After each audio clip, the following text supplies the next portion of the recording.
सर्वांना नमस्कार. स्वागत आहे आपलं तुझी माझी जोडी या यूट्यूब चॅनलवर. आपल्या चॅनलला लाईक करा, व्हिडिओला सबस्क्राईब करा आणि बेल आयकॉनवर प्रेस करा, जेणेकरून सगळ्या नोटिफिकेशन्स तुमच्यापर्यंत वेळेत पोहोचतील.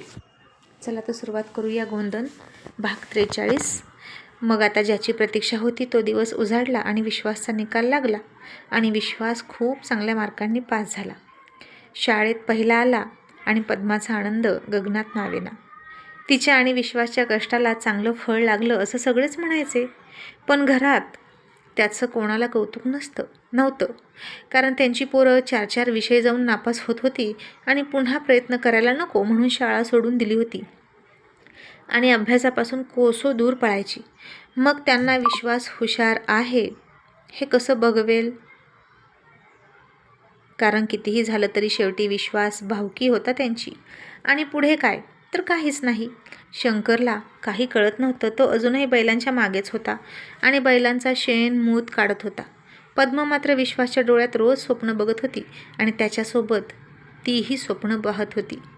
तो अभ्यास करताना ती जागत होती. त्याला उजेड मिळावा म्हणून ती चुलीमध्ये लाकडं घालत जागत होती. आणि या येड्या शंकरचा मुलगा इतका हुशार आहे हे कोणालाही रुचत नव्हतं. म्हणजे येड्याच्या मुलानं येडं होऊनच राहायचं अशीच समजत होती त्या लोकांची. आणि गावभर शंकरची मुलं पद्मासारखी हुशार आहेत डोक्याने अशी चर्चा होती. पण घरात मात्र खूप उदासीनता होती. घरात त्याच्या शिक्षणाविषयी कोणीच चर्चा करत नव्हतं आणि एका शब्दानं कुणीही त्याला विचारलं नाही की कसा पास झाला, किती मार्क पडले. आणि त्याच्या चुलत्या तर आदळ आपट करायला लागल्या आणि पुन्हा सारखे टोमणे मारायला लागले विनाकारणच. आणि पद्माची कोंडी व्हायची. निकाला दिवशी संध्याकाळी जेवताना सगळे गुपचूप जेवत होते आणि सगळे जणू काही विश्वासनं गुन्हा केल्यासारखे तंबून रागात खाली बघूनच खात होते. शंकर नेहमीप्रमाणे सगळ्यासोबत पंक्तीला न बसता बाहेर बसायचा. कारण त्याला हुशारी नव्हती म्हणून तो बाकीच्या 2 भावांसोबत जेवायला बसण्याच्या लायकीचा नाही असं घरात मानलं जायचं. जनावरांना ध्यान राखत तो रोज त्याचं जेवण बाहेर करायचा आणि त्याच्या शेजारी रोज पाळलेलं एक कुत्रं आणि न पाळलेली भटकी 2-3 कुत्री असायची आणि हेच त्याचे नातेवाईक असायचे. दोघीचं जास्त पटत कारण म्हणून. आणि सख्खे नातेवाईक जे रक्ताचे होते ते त्याला मिसळून घेत नव्हते आणि तो त्याच्या सख्या भावांच्या पंक्तीला बसला की त्यांच्या बायकांना राग यायचा. आणि इतक्या वर्षापासून त्याची हीच अवस्था होती आणि त्यालाही त्याचं काही वाटत नव्हतं. उलट तोच माणसात जायला घाबरायचा, लाजायचा, बुजायचा. माणसं सोडून जितकं जनावरांमध्ये रमता येईल तितकं रमायचा आणि त्यांना जीव लावायचा. 2 लेकरं झाली आणि त्यानंतर पद्मा आणि तो कधीच एकत्र झोपले नाही. पद्मा मुलांसोबत आत खोलीत झोपायची, शंकर बाहेर झोपायचा आणि मुलं झाली की संसार झाला. मग पुन्हा एकत्र यायची गरज नाही असंच वाटायचं खेडेगावामध्ये. मग बाईनं तिथून पुढं मुलांसाठी जगायचं आणि पुरुषानं मुलाबाळांसाठी राबायचं. विश्वास आणि वैशालीनं आपले आईबाप कधी एकमेकांशी बोलले आहेत, प्रेमानं किंवा संसाराच्या एखाद्या गोष्टी केल्या आहेत, मुलांच्या भविष्याच्या गप्पा मारल्या आहेत असं कधीच ऐकलं नाही. किंवा शंकरनं कधी स्वतःच्या मुलांचं कौतुकही केलं नाही. स्वाती लय शहाणपणा करते. आपली पोरं कितवीत आहेत हेही त्याला माहीत नव्हतं. तो कधी मुलांच्या शाळेत सुद्धा गेला नाही आणि आज त्याचा मुलगा इतके चांगले मार्क मिळवून पास झाला होता जे इतकी वर्ष अख्ख्या गावात कोणाला जमलं नाही ते करून दाखवलं होतं. सगळ्यांना त्याचं कौतुक होतं, पण त्याचं काहीही सोयरसुतक शंकरला नव्हतं. कारण त्याला काही कळतच नव्हतं आणि तो नेहमीप्रमाणेच कुत्र्यांसोबत मांजरांसोबत चोचरं बोलत जेवत होता आणि त्याच्या त्या चोचऱ्या बोलाचं काहीच अर्थ कुणाला कळत नव्हता. आणि विश्वासच्या चुलत्या वैतागून म्हणायच्या, आवं त्या येड्याला गप्प बस म्हणावं, का उगीच बोंबलतोय. आणि हे नेहमीचं बोलणं ऐकलं की पद्माला वाईट वाटायचं आणि विश्वाससुद्धा चिडायचा. आणि आता सगळेजण गुपचूप जेवत होते आणि वैशाली खुश होऊन मोठ्या चुलत्याला म्हणाली, बापू आज दादाचं खूप कौतुक चाललं होतं. सगळेजण त्याचं अभिनंदन करत होते. दादानं 87% मार्क पाडले आणि आतापर्यंत कोणीच इतकी मार्क पाडली नाही. ती अख्ख्या तालुक्यात पहिला नंबर काढलाय दादानं असं वैशाली खुश होत सांगत होती. आणि कोणीच तिचं ऐकत नव्हतं. आणि थोरली चुलती मधव्या चुलत्याकडे रागात बघायला लागली आणि मधवीनं सुद्धा थोरली चुलती मधल्या चुलतीकडे रागात बघायला लागली आणि मधलीनं सुद्धा तोंड वाकडं केलं आणि पद्मानं ते बघितलं आणि सगळ्यांचे चेहरे सुतक आल्यासारखे दिसत होते. आणि एकटी वैशालीच बोलत होती. तसं थोरल्या चुलतीनं कालवणाची पळी घेतली आणि मोठ्या चुलत्याच्या ताटात आपटली. तसा मोठा आवाज झाला आणि थोरली चुलती त्याच्या पोराला ओरडून बिनकामाचीच म्हणाली, खा गुपचूप, आणि आता काय इकडे तिकडे दत्तू बघतो, तिथं जाऊन तुला खाली काय बसून धाड भरली बघत होती का, होते.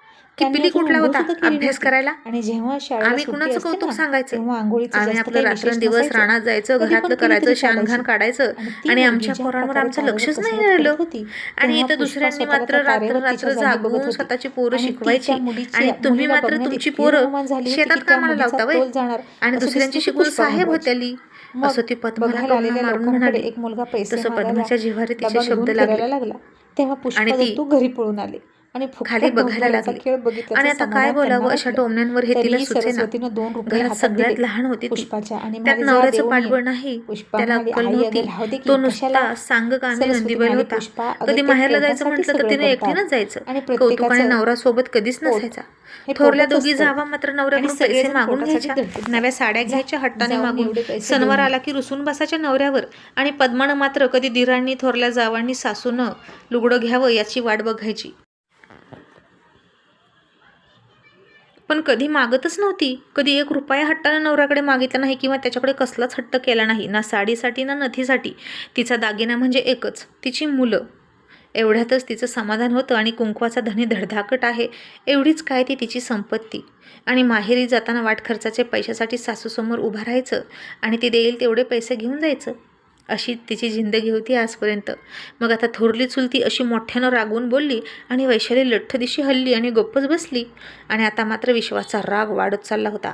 घरात कुणालाच त्याचं कौतुक असू नये हे किती दुर्दैवाची गोष्ट. आणि हे न कळणाऱ्या इतक्या विश्वास लहान नव्हता, वयापेक्षा जास्त समज होती त्याला. आणि लहानपणापासून आपल्या आईला मारलेले टोमणे आणि वडिलांना दारातल्या कुत्र्यासारखे वागवलं. कधी दिरांनी, थोरल्या जावांनी, सासूनं, सॉरी इथं रिपीट झालेलं आहे, मी थोडी स्किप करते.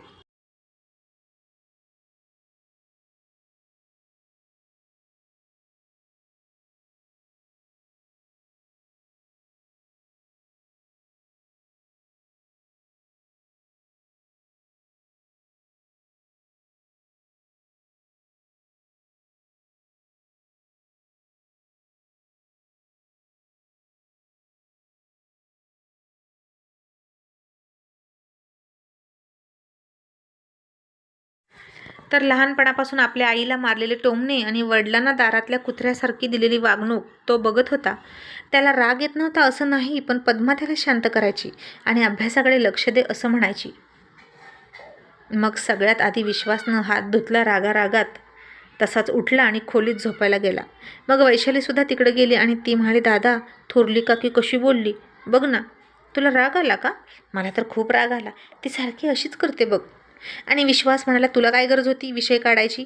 त्यांना आपलं कसलंच कौतुक नाही तर नसू दे. आणि तू सुद्धा अभ्यासाकडे लक्ष दे, समजलं? जास्त गजगं खेळत बसू नको. आता मी इथं नसणार सारखं सारखं तुला सांगायला आणि तुझ्या अभ्यासावर लक्ष द्यायला. आणि वैशाली म्हणाली, दादा, आता तू दुसऱ्या गावाला जाशील ना शिकण्यासाठी, तिकडं तुला लय काय काय असेल. इतक्यात पद्मा खोलीत आली, सगळ्यांनी जेवलेली खरकटी भांडी घासून. आणि विश्वास तिला म्हणाला, आई, आता तालुक्याच्या गावाला कॉलेज आहे, तिथे ॲडमिशन घ्यावं लागेल. रोज येऊन जाणं करणं शक्य नाही, मग तिकडंच राहावं लागणार. असा त्यानं सगळा एकूण खर्च वर्षाचा पद्माला सांगितला आणि तो आकडा ऐकून पद्माची छाती दडपली. विश्वास धडाडीचा होता, हुशार होता. या शिक्षकांना विचार, त्या शिक्षकांना विचार, असं करून करून तो कुठूनही मार्ग शोधून काढायचा, पण थांबत नव्हता. जो थांबला तो संपला असं वाटायचं त्याला. आणि कुठे कमी पैशात ॲडमिशन मिळेल, शासकीय बोर्डिंग मिळेल राहायला, हे तो बघायचा.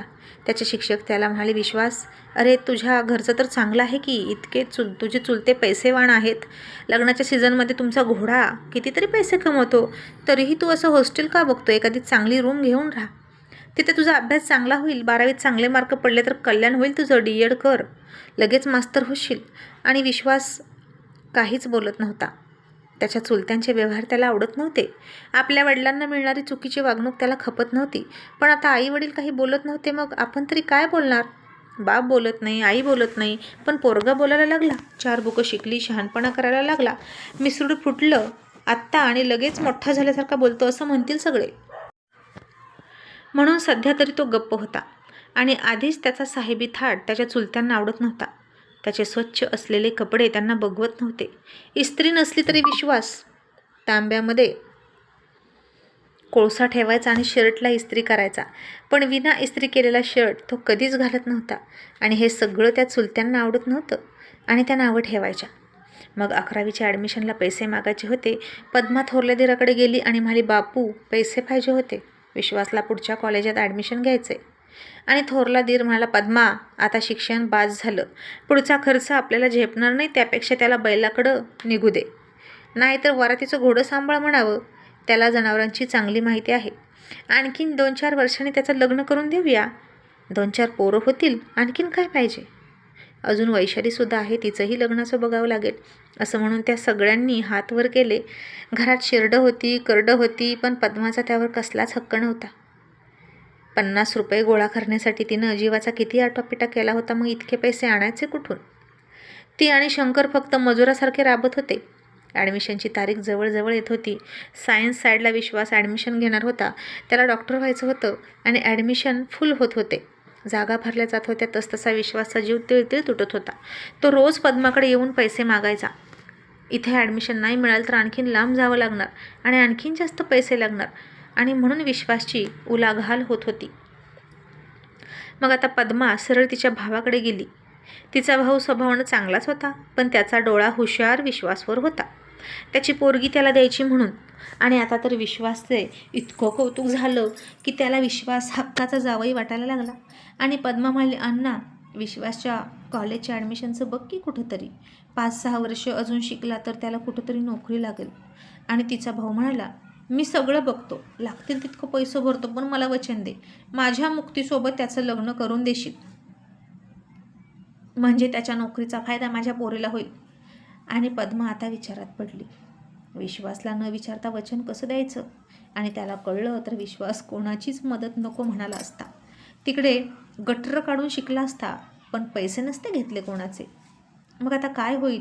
पद्मा भावाला वचन देईल का, विश्वासच्या परस्पर. आणि हे कळल्यावर विश्वास काय प्रतिक्रिया देईल हे पाहणं इंटरेस्टिंग ठरणार आहे.